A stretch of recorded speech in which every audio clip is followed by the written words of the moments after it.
పెట్టుబడులు పెడుతున్నారు కదా, దానివల్ల తీసుకున్నారు.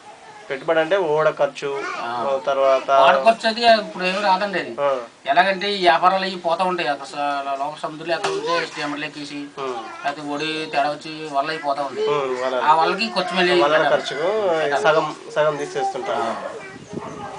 అట్లయితే వాళ్ళకి తక్కువ మిగులుతుంది కదా, ఎక్కువ మిగులుతుందండి. ఎక్కువ మిగలదు ఎవరైతే పోతారో సరిపోద్దండి మొత్తం చివరి దాకా. అది తీసేసి అంటే వీళ్ళ ఖర్చు లేకుండా చూస్తారు. వాళ్ళకి ఖర్చు ఉండదండి. 15,000 మీద పోద్దండి.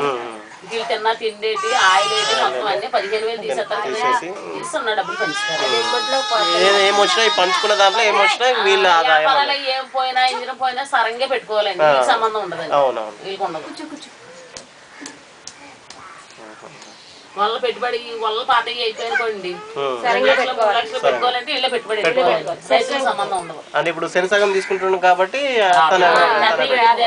ఏదన్నా బోట్ రిపేర్ వచ్చినా బోట్ ఓనర్ భరించాలి. వల్లే